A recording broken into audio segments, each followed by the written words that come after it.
નમસ્કાર દર્શક મિત્રો, કૃષિ દર્શન કાર્યક્રમમાં આપનું હાર્દિક સ્વાગત છે. મિત્રો, જુદા જુદા અનાજ, કઠોળ, શાકભાજી આપણે આરોગતા હોઈએ છીએ અને ત્યારે હવે શાકભાજીમાં પણ મશરૂમ, પનીર વગેરેના શાકનો પણ ઉપયોગ વધી રહ્યો છે. ત્યારે મશરૂમની ખેતી એ શું છે, કઈ રીતે કરવામાં આવે છે, તેના ફાયદા શું છે, તેમાં કયા કયા પોષક તત્વો સમાયેલા છે, તેનું વેચાણ ક્યાં કરવું સહિતના પ્રશ્નો આજે ખેડૂતોને ઉદ્ભવતા હોય તો તેના જ વિશે આજે આપણે માહિતી પ્રાપ્ત કરવી છે.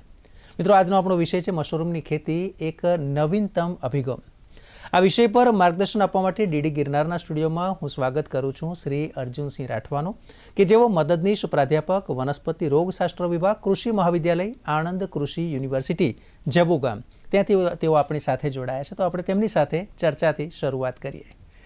રાઠવા સાહેબ, આપનું ખૂબ ખૂબ સ્વાગત છે. નમસ્કાર. નમસ્કાર સાહેબ, આપણે મશરૂમની જ્યારે વાત કરીએ છીએ તો આજે તો ઘણીવાર એવું થાય કે આપણે ક્યાંક હોટલમાં ગયા હોય તો એમાં જે મેનુ હોય એમાં પણ આવે કે મશરૂમના જે જુદા જુદા જે શાક હોય તે. તો સૌથી પહેલાં આપણે દર્શકોને એ જાણવું છે કે મશરૂમ એટલે શું, અને ઘણીવાર એવું પણ હોય કે ચોમાસાના સમયે ઘણીવાર આપણે જોઈએ છીએ કે નાના નાના બિલાડીના ટોપ ફૂટી નીકળતા હોય અને એને આપણે મશરૂમ કહીએ છીએ. તો તમારી સમજ શું છે? મશરૂમ એક વિશિષ્ટ પ્રકારની ખાવાલાયક દળદાર ફૂગ છે જેનો ઉપયોગ આપણે ખાવા માટે કરીએ છીએ, અને ખાસ કરીને તેનો સમાવેશ પ્રાણી વર્ગ કે વનસ્પતિ વર્ગમાં થતો નથી. વનસ્પતિ જેમ હરિત કણોની મદદથી પોતાનો ખોરાક જાતે બનાવે છે, મશરૂમ પોતાનો ખોરાક જાતે બનાવી શકતા નથી.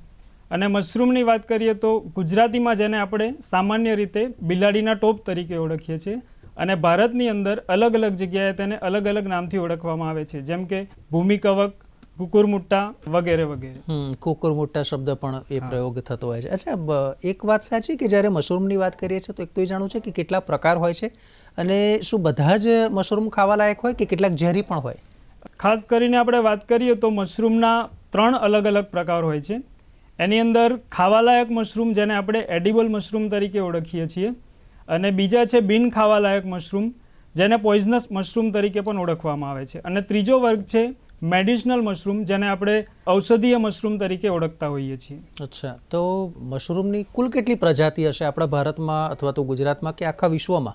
મશરૂમની જો આપણે પ્રજાતિઓની વાત કરીએ તો અંદાજિત 12,000 જેટલી મશરૂમની પ્રજાતિ નોંધાયેલ છે, અને તેની અંદરથી ખાસ કરીને 1200 જેટલી પ્રજાતિનો ઉપયોગ ખાવા માટે થાય છે, અને 100 જેટલી પ્રજાતિનો ખાવા માટે એ સ્વીકૃત કરેલ છે. અને વ્યાપારિક ધોરણે જો આપણે વાત કરીએ તો 12 જેટલી જાતોનો પ્રયોગ વ્યાપારિક ધોરણે કરવામાં આવે છે. તેમાં મુખ્યત્વે ડાંગરની પરાળની mushroom, oyster mushroom, button mushroom, સફેદ બટન મશરૂમ અને મિલ્કી મશરૂમ જેને આપણે દૂધિયા મશરૂમ તરીકે ઓળખીએ છીએ, આ પ્રકારની મશરૂમનો ઉપયોગ વ્યાપારિક ધોરણે કરવામાં આવે છે. અને ગુજરાતની જો આપણે વાત કરીએ તો એની અંદર ઢીંગરી મશરૂમનું ઉત્પાદન અથવા એની ખેતી વ્યાપારિક ધોરણે કરવામાં આવે છે. અચ્છા સાહેબ, આપણે ઢીંગરી મશરૂમ શબ્દ પ્રયોગ કર્યો, એક ઢીંગરી આપે કહ્યું, તો બીજા કયા કયા છે ગુજરાતમાં મશરૂમ ઉગી શકે? આપણે જો વાત કરીએ તો ગુજરાતનું જે વાતાવરણ છે, ખાસ કરીને 22 થી 30 ડિગ્રી ટેમ્પરેચર અને હ્યુમિડિટી તેના માટે 70 થી 80% જેટલી જોઈએ. તો આપણા વાતાવરણની અંદર ખાસ કરીને ઓયસ્ટર મશરૂમનું વાવેતર સંભવ છે. એના સિવાય આપણે કંટ્રોલ કન્ડિશનની અંદર, લેબ કન્ડિશનની અંદર બટન મશરૂમનું પણ વાવેતર કરી શકીએ.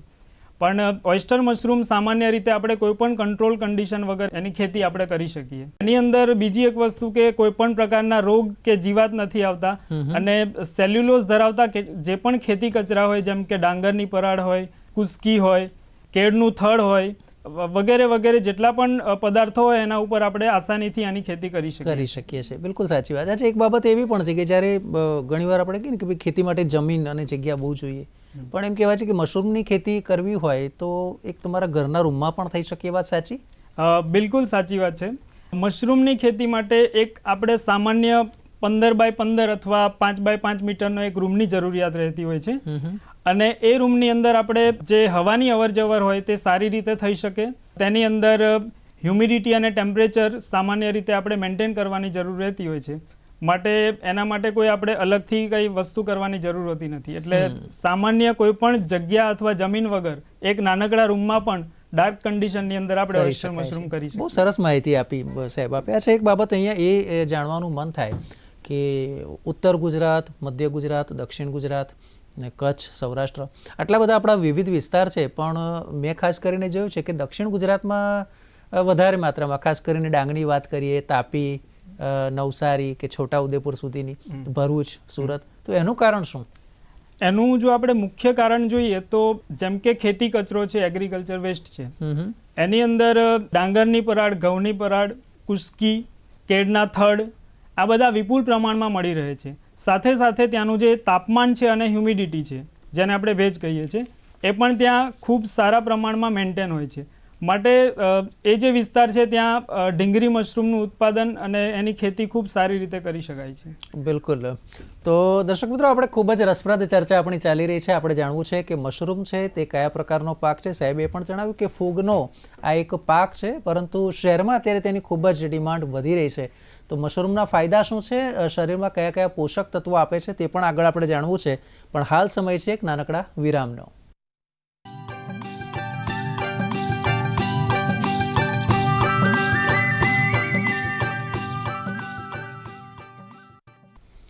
તો વિરામ બાદ આપનું સ્વાગત છે. દર્શક મિત્રો, આપણે કૃષિ દર્શન કાર્યક્રમ આપ નિહાળી રહ્યા છો. આપણે વાત કરી રહ્યા છે મશરૂમની ખેતી અને એક નવીનતમ અભિગમ તરીકે તેને જોવામાં આવે છે. આ વિષય પર જ્યારે આપણે ચર્ચા કરીએ છીએ ત્યારે શ્રી અર્જુનસિંહ રાઠવા જેઓ આપણને માર્ગદર્શન આપી રહ્યા છે. સાહેબ, જે બ્રેક પહેલા આપણે ચર્ચા કરવી, હવે એ જાણવું છે કે બને જો આપણે મશરૂમની વાત કરીએ તો મશરૂમનું શાક, મશરૂમનું સૂપ, મશરૂમની કેન્ડી, મશરૂમનું અથાણું, મશરૂમના મુરબ્બા, ચોકલેટ્સ, મશરૂમનો પાવડર વગેરે અનેક વાનગીઓ અત્યારના સમયની અંદર હોટલની અંદર આપણને મળી રહે છે. બિલકુલ. અચ્છા, બીજી એક બાબત એવી પણ છે કે મશરૂમના ફાયદા પણ એટલા છે. અચ્છા, ખેડૂતોને કઈ રીતે ફાયદા થાય ખેતીમાં, એક તો એ જાણવું છે, અને લગભગ કેટલું રોકાણ કરવું પડે અને કેટલું ઉત્પાદન મળે? જી, મશરૂમની જો આપણે વાત કરીએ તો એની અંદર ખાસ કરીને એનું સુગંધ અને ઔષધીય ગુણો ઘણા બધા છે. જેમ કે વિટામિન્સની આપણે વાત કરીએ તો તેની અંદર vitamin A, vitamin B complex જેમ કે thiamine, riboflavin, vitamin C, vitamin D, જે ફક્ત અને ફક્ત આપણને સૂર્યપ્રકાશમાંથી મળે છે. તો મશરૂમની અંદરથી આપણને વિટામિન ડી પણ મળે છે, વિટામિન કે, એમિનો એસિડ્સ, કાર્બોહાઈડ્રેટ્સ જેવા અનેક પદાર્થો આપણને તેમાંથી મળે છે. સાથે સાથે રોગ પ્રતિકારક શક્તિ વધારતા ઘણા બધા દ્રવ્યો મશરૂમની અંદર આવેલા હોય છે. માટે મશરૂમમાંથી આપણને ઘણી બધી વસ્તુઓ, ઘણા બધા પદાર્થો આપણને મળે. બિલકુલ. એટલે કહી શકાય કે ખાસ કરીને વિટામિન કે પછી પોષક દ્રવ્યોની જો વાત કરવામાં આવે તો મશરૂમ એ શ્રેષ્ઠ આહાર કહી શકાય. અને ખાસ કરીને જે એવા છે, કેટલાક ધારો કે વૃદ્ધો છે કે બાળકો છે, જેને આપણે સૂપથી પણ તેને આપણે મશરૂમ આપી શકાય અને પોષક તત્વો પ્રાપ્ત કરે. રાઠવાડ સાહેબ, જ્યારે આ વિષય પર ચર્ચા કરીએ ને તો એક પ્રશ્ન એ થાય કે ધારો કે કોઈ ખેડૂત છે અને એને એમ થાય કે મારે મશરૂમની ખેતી કરવી છે, તો એની પાસે ઓછામાં ઓછા કયા કયા સાધનો અથવા તો શું શું આવશ્યકતા જોઈએ? જી, મશરૂમની ખેતી માટે સૌથી અગત્યની વસ્તુ છે મશરૂમનું બિયારણ. મશરૂમનું બિયારણ, એની સાથે સાથે જે ખેતી કચરો હોય જેમ કે ડાંગરની પરાળ, ઘઉંની પરાળ કે કોઈ પણ પ્રકારની પરાળ જેની અંદર સેલ્યુલોઝ હોય. સાથે સાથે કેમિકલની વાત કરીએ તો કાર્બેન્ડેઝિમ, ફોર્મલ્ડિહાઇડ, એક નાનકડા રૂમની જરૂરિયાત રહેતી હોય છે, હ્યુમિડિફાયર, ટેમ્પરેચર માપવા માટે ટેમ્પરેચર માપવાનું સાધન વગેરેની જરૂરિયાતથી આપણે મશરૂમની ખેતી કરવા માટેનું જે એક સ્ટ્રક્ચર છે એ ઊભું કરી શકતા હોય છે. બિલકુલ. અને એવું ખરું કે જો આપણે ઢીંગરી મશરૂમની વાત કરીએ છીએ તો એને ઉગાડવા માટે કોઈ આપણે વિશેષ કાળજી લેવી પડે કે એના ઓરડામાં કોઈ ચોક્કસ બનાવટ હોવી જોઈએ કે આટલું પાથરેલું હોવું જોઈએ, એને સનલાઇટ મળવી જોઈએ કે ના મળવી જોઈએ, એવું કંઈ? જી બિલકુલ. ઢીંગરી મશરૂમની આપણે વાત કરીએ તો ઢીંગરી મશરૂમની ખેતી કરવા માટે આપણે એક 15 બાય 15 ફૂટનો એક રૂમ હોવો જોઈએ. રૂમની અંદર સારી રીતે હવા ઉજાસ થતા હોય એની આપણે કાળજી રાખવી જોઈએ. અને સાથે સાથે જે બારી અથવા બારણા હોય ત્યાં બહારથી કોઈ સૂક્ષ્મ જીવાતો ના આવી શકે તેના માટે આપણે 14 થી 16 ગેજની નેટ લગાવવાની હોય છે. અને સાથે સાથે આપણે એ રૂમનું ટેમ્પરેચર મેન્ટેન કરવા માટે પાણીનો છંટકાવ કન્ટિન્યુઅસલી આપણે એને કરતા રહેવાનો હોય છે. આટલું આપણે ધ્યાન રાખવું પડે. ઓકે. અચ્છા, એક બાબત એ પણ છે કે ચોક્કસ પરાળની પણ પસંદ કરવામાં આવતી હોય છે, તો કઈ કઈ પરાળ છે જેનો વધુ ઉપયોગ થતો હોય છે? અને એવું ખરું કે ધારો કે આપણે દક્ષિણ ગુજરાત બાજુ છે તો આ પરાળ આપણને ઇઝીલી અવેલેબલ છે તો આપણે એનો ઉપયોગ કરી શકીએ? જી બિલકુલ. આપણે જો પરાળની વાત કરીએ તો આપણા વિસ્તારની અંદર કોઈ પણ ખેતી કચરો અવેલેબલ હોય જે આપણી પાસે ઉપસ્થિત હોય, જેમ કે ડાંગરની પરાળ, ઘઉંની પરાળ, ઘઉંની કુસ્કી, કેળાનો થડ, લાકડાનું વેર, એટલે કોઈ પણ પદાર્થ જેની અંદર સેલ્યુલોઝ અને લિગ્નિન હોય એનો આપણે ઉપયોગ કરી શકીએ છીએ. અને દક્ષિણ ગુજરાતમાં કયા પરાળ વધારે મળે? દક્ષિણ ગુજરાતની આપણે જો વાત કરીએ તો એની અંદર આપણને ડાંગરની પરાળ ખૂબ સારી રીતે અને ઇઝીલી અવેલેબલ થતી હોય છે. ઓકે, અચ્છા, મશરૂમને એકવાર આપણે કહ્યું કે એના બીજ એ સૌથી મહત્વના હોય છે, તો એની વાવણી કઈ રીતે થાય, એને ઉગાડવાના કઈ રીતે, અને લગભગ કેટલો સમય લે એ તૈયાર થતા?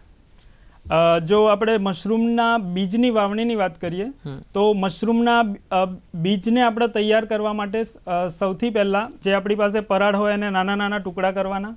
ટુકડા કર્યા પછી પ્લાસ્ટિકની કોથળીની અંદર એને આપણે દાખલ કરવાના, અને ત્યાર પછી આપણી પાસે જે મશરૂમનું બિયારણ હોય એને 4 થી 5 સેન્ટીમીટરના થર બનાવીને પ્લાસ્ટિકની કોથળીની અંદર આપણે એનું રિંગ પદ્ધતિથી વાવેતર કરવાનું.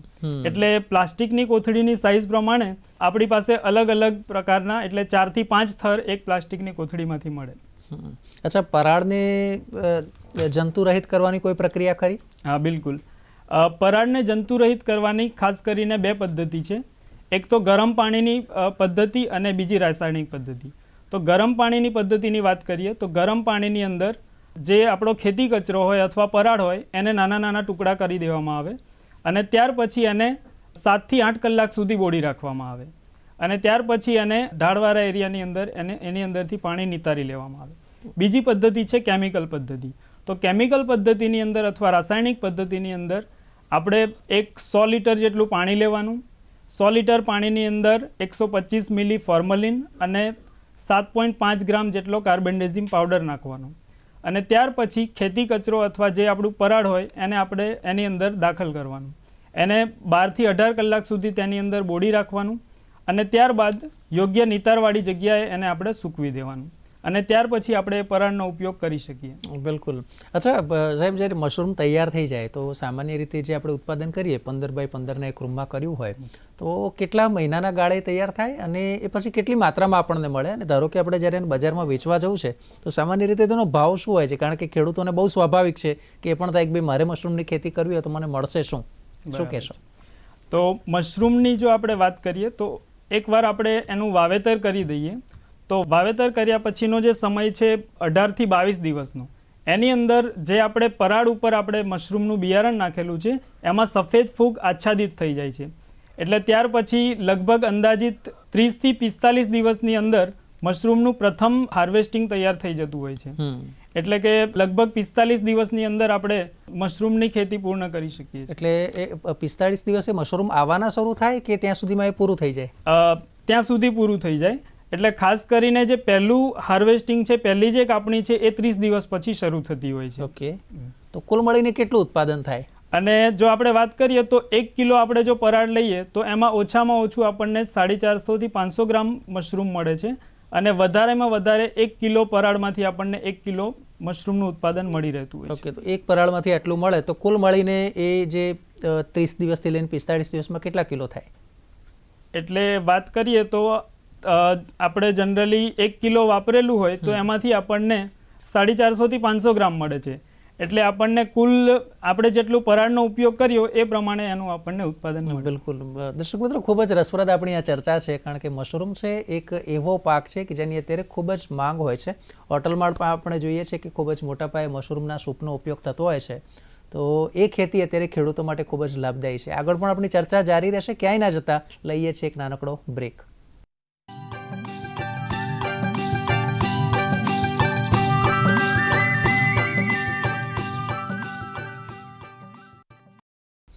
તો વિરામ બાદ ફરી એકવાર આપનું સ્વાગત છે. દર્શક મિત્રો, આપણે મશરૂમની ચર્ચા કરી રહ્યા છે. મશરૂમ એક એવો પાક કે જે ખાસ કરીને સમગ્ર ભારતમાં અત્યારે ખૂબ જ મોટા પાયે ઉપયોગમાં લેવાય છે.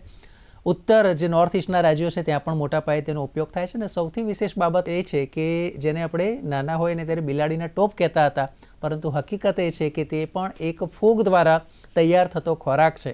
હા, એ કાળજી આપણે ચોક્કસથી લેવી પડે છે કે જો આપણને ખબર ના હોય તો તેનો ઉપયોગ ના કરવો જોઈએ, કારણ કે એ મશરૂમ ઝેરી પણ હોઈ શકે છે. એટલે ઝેરી છે કે બિનઝેરી તેને આધારે તેનો ઉપયોગ થાય છે. હા, બિલકુલ તેની યોગ્ય વાવેતર પદ્ધતિથી જો તેનો ઉપયોગ કરવામાં આવ્યો હોય, તેનું ઉત્પાદન કરવામાં આવ્યું હોય તો ખૂબ જ ગુણકારી છે, ખૂબ જ ફાયદાકારક છે.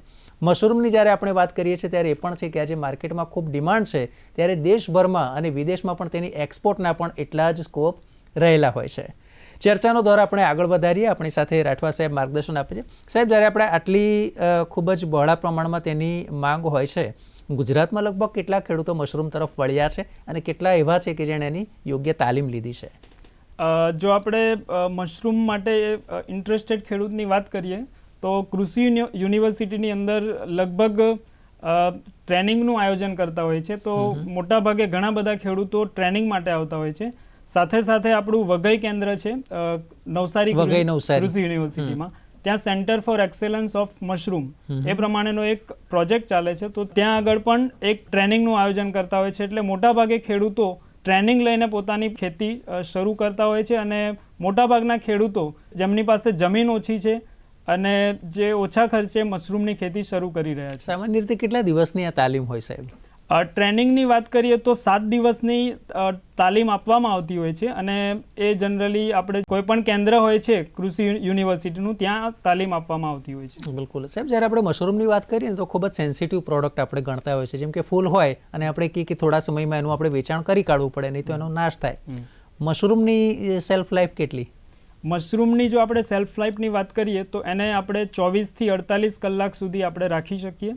અને પાવડર બનાવીને આપણે એને 1 વર્ષ સુધી રાખી શકીએ. એટલે કે ઓવનની અંદર આપણે એને ડ્રાય કરીને એનો પાવડર બનાવીને 1 વર્ષ સુધી આપણે એનો સંગ્રહ કરી શકીએ. અને તાજા મશરૂમ હોય તો આપણે એને તરત એનું કન્ઝ્યુમ કરી લેવા પડે. ઓકે. અચ્છા, નવસારી કૃષિ યુનિવર્સિટી તરફથી એનું નિયમિત તાલીમનું આયોજન અથવા તો પછી આત્મા સેવા સંસ્થા તરફથી થતું હોય એવું કંઈ ખરું? કોણ કોણ આપે છે? તાલીમની જો વાત કરીએ તો નેશનલ લેવલની વાત કરીએ ખાસ કરીને તો મશરૂમ રિસર્ચ સેન્ટર જે સોલાન હિમાચલ પ્રદેશ ખાતે આવેલું છે, ત્યાં આગળ તેઓ તાલીમ પણ આપતા હોય છે અને મશરૂમનું બિયારણ પણ ઉપલબ્ધ કરાવતા હોય છે. અને સાથે સાથે આપણી જે 4 કૃષિ યુનિવર્સિટી છે ત્યાં આગળ પણ મશરૂમની તાલીમનું આયોજન થતું હોય છે અને ખેડૂતોને તેઓ તાલીમ આપતા હોય છે. અને પ્રાઇવેટ કંપનીઝ પણ અત્યારના સમયની અંદર ખેડૂતોને તાલીમ આપતા હોય છે. સાહેબ, કાપણી અને સંગ્રહ આ બે બહુ જરૂરી છે, કારણ કે આપે જ કીધું કે 24 થી 48 કલાકમાં તે નાશ પામે, તો ત્યાં સુધી તો આપણે એને કસ્ટમર સુધી પહોંચાડવાનું હોય. તો એના માટે શું વ્યવસ્થા કરવી જોઈએ? મશરૂમની કાપણીની જો આપણે વાત કરીએ તો મશરૂમ તૈયાર થયા પછી ખાસ કરીને જ્યારે મશરૂમ તૈયાર થઈ જાય ત્યારે તેના જે પાન હોય તે ઉપરની તરફ વળવાનું શરૂઆત થઈ જાય, ત્યારે આપણે સમજી લેવાનું કે મશરૂમ કાપણી માટે તૈયાર છે. એટલે પહેલી કાપણી કરી લીધા પછી આપણે બીજી કાપણી માટે 7 થી 8 દિવસની રાહ જોવાની હોય છે. એટલે એક મશરૂમની બેગમાંથી આપણે 3 વખત કાપણી લઈ શકીએ. અને જે પ્રથમ કાપણી હોય છે ત્યાં આપણને 50% વધુ ઉત્પાદન મળે છે અને ધીમે ધીમે એનું ઉત્પાદન ઓછું થતું જાય છે. સાહેબ, એની બજાર વ્યવસ્થા શું હોય છે? ધારો કે હું એક ઉદાહરણ આપું કે હું ડાંગમાં છું અને ડાંગમાં એક જગ્યાએ મશરૂમની ખેતી કરું છું, તો એનું માર્કેટિંગ હું કઈ રીતે કરીશ? હું કોના ત્યાં જઈશ અથવા તો એ લોકો સામેથી મારા ત્યાં માલ લેવા આવે છે? શું પદ્ધતિ હોય છે સામાન્ય રીતે? સામાન્ય રીતે વાત કરીએ તો જે ડાંગવાળો જે એરિયા છે ત્યાં ખેડૂતો જનરલી શાકભાજી માર્કેટની અંદર જે રીતે બેસતા હોય એ રીતે મશરૂમ લઈને બેસતા હોય છે. અચ્છા. અને બીજી વસ્તુ એ કે આપણે કોઈ પણ હોટલ સાથે કોન્ટ્રાક્ટ કરીને પણ એનું વેચાણ કરી શકીએ. નક્કી કર્યું હોય કે રોજ તમને આટલો માલ આપીશું. જા બિલકુલ. તો હોટલ પણ એ રીતે તૈયાર હોય છે? હા. ઓકે. એટલે આપણે એના માટે જે ક્વોલિટી મેન્ટેન કરવાની હોય, સારી ગુણવત્તાવાળું બિયારણ અથવા સારી ગુણવત્તાવાળું જે મશરૂમનું ઉત્પાદન કરવાનું હોય છે, તો એ લોકો તૈયાર થતા હોય છે જનરલી. ઓકે. જનરલી ખેડૂતોને 1 કિલો મશરૂમની વાત કરીએ તો બજારમાં શું ભાવે વેચાતું હોય છે? મશરૂમ 1 કિલો ઓયસ્ટર મશરૂમની વાત કરીએ, ડીંગરી મશરૂમની વાત કરીએ તો 120 થી 150 રૂપિયા 1 કિલો એ વેચાતું હોય છે. 150 રૂપિયા કિલો જેટલો એને ભાવ મળે. અને એની સામે જો અંદાજિત એને ખર્ચ કહીએ તો એ કાઢ્યા પછી એને કેટલો નફો મળે? મશરૂમના જો નફાની વાત કરીએ તો ખાસ કરીને આપણે જેટલો ખર્ચ કરીએ છીએ એનાથી સૌથી વધારે એની અંદર નફો મળતો હોય છે. એટલે એક નફાકારક વ્યવસાય તરીકે કહી શકાય. નફાકારક વ્યવસાય તરીકે આપણે એને ગણી શકીએ. કુલ મળીને કેટલા એવા દક્ષિણ ગુજરાતમાં હશે કે જે અત્યારે ખૂબ જ મશરૂમની ખેતીને મહત્વ આપે છે, એવા પ્રગતિશીલ ખેડૂત? પ્રગતિશીલ ખેડૂતની વાત કરીએ તો વાપીની અંદર ચેતનભાઈ મિસ્ત્રી કરીને છે. તેઓ મોટા પાયે ખેડૂતોને તાલીમ પણ આપે છે અને પોતાનું ઉત્પાદન પણ કરે છે. અચ્છા. તો એ ચેતનભાઈ મિસ્ત્રી છે વાપીની અંદર. લગભગ કેટલું ઉત્પાદન લેતા હશે? અંદાજિત તેઓ 1000 કિલો જેટલું ઉત્પાદન લેતા હશે. ઓહો. દર્શક મિત્રો, મશરૂમની જ્યારે વાત કરીએ છીએ ત્યારે સામાન્ય રીતે આપણે માનતા હોઈએ છીએ કે ક્યાંક જ મળે, પરંતુ એવું નથી. એની યોગ્ય પદ્ધતિથી જો ખેતી કરવામાં આવે તો સારામાં સારું ઉત્પાદન પણ મળતું હોય છે અને ખેડૂતોને સારામાં સારા ભાવ પણ મળતા હોય છે. બીજું એક રીતે કહી શકાય કે મશરૂમ છે એક પ્રકારે મોનોપોલી પ્રોડક્ટ કહી શકાય, કારણ કે અન્ય પ્રકારના જે અનાજ છે તે આપણને લગભગ બધે જ મળે અને બધા જ ખેડૂતો તેની ખેતી કરતા હોય, પરંતુ મશરૂમનું ખેતી અને માર્કેટિંગ કરતા હોય તેવા બહુ ઓછા છે. એટલે એક પ્રકારે કહી શકાય કે એક નિશ પ્રોડક્ટ છે, એક યુનિક પ્રકારની પ્રોડક્ટ છે કે જે બધા કરતાં તમને અલગ પાડે છે અને તેમ છતાંય તમે માર્કેટમાં નંબર 1 બની શકો છો. અને સાહેબ, છેલ્લો એક સવાલ કે સરકાર મશરૂમની ખેતી માટે, કેન્દ્ર સરકાર, રાજ્ય સરકાર કે આપણી યુનિવર્સિટીઓ એ કઈ રીતે મહત્વ આપે છે? મશરૂમની જો વાત કરીએ તો અત્યારે મશરૂમ માટે દરેક યુનિવર્સિટીની અંદર અલગ અલગ જગ્યાએ તાલીમનું આયોજન કરતા હોય છે અને સાથે સાથે જે સ્પાનનું વિતરણ પણ કરતા હોય છે. અને ખાસ કરીને હમણાં એક હોર્ટિકલ્ચરનો પ્રોજેક્ટ ચાલતો હતો, એની અંદર ખેડૂતોને મશરૂમના ફ્રીની અંદર સ્પાન એટલે બિયારણ ઉપલબ્ધ કરવામાં આવેલા. બિલકુલ, એટલે આટલું એનું મહત્વ છે એવું કહી શકાય. ને ઘણીવાર મેં એ પણ જોયું છે કે જે જુદા જુદા, જેમ કે આપણે દક્ષિણ ગુજરાતમાં વાત કરીએ તો ત્યાં હાટ ભરાતા હોય છે, અઠવાડિયામાં 1 દિવસ કે અઠવાડિયામાં 2 દિવસ. તો હાટમાં પણ ખેડૂતો ઘણીવાર છે કે આજુબાજુના જે મશરૂમ થયા હોય એમની પાસેથી પરચેસ કરીને વેચવામાં આવે છે. એ શું પદ્ધતિ હોય છે? એટલે એની અંદર એવું હોય છે કે જે ખેડૂતો મશરૂમનું ઉત્પાદન કરતા હોય છે એ લોકો મંડીમાં જઈને પોતાનો માલ વેચતા હોય છે અને જે લોકો મશરૂમ ખાવા માટે ઇન્ટરેસ્ટેડ હોય તેઓ ત્યાં જઈને ડાયરેક્ટલી પરચેસ કરી લેતા હોય છે. બિલકુલ, અને હાટમાં ખાસ કરીને ગ્રાહકો પણ આવતા હશે કે ચલો અહીંયાથી અમને તાજા સારા મશરૂમ મળશે. બિલકુલ, એવી શક્યતા ખરી? શક્યતા ખરી. બિલકુલ. તો અંતમાં દર્શકોને આપનો સંદેશો શું આપશો? મશરૂમની જો આપણે વાત કરીએ તો મશરૂમની ખેતી એકદમ નફાકારક ખેતી છે, ઓછા ખર્ચે અને સસ્તી ખેતી છે અને સાથે સાથે ઓછા મૂડી રોકાણની અંદર આપણે સારી ઉપજ મેળવી શકીએ છીએ. માટે જે ખેડૂતોની પાસે જમીન ઓછી હોય, સીમાંત ખેડૂતો છે, એ લોકો મશરૂમની ખેતીથી શરૂઆત કરી શકે છે.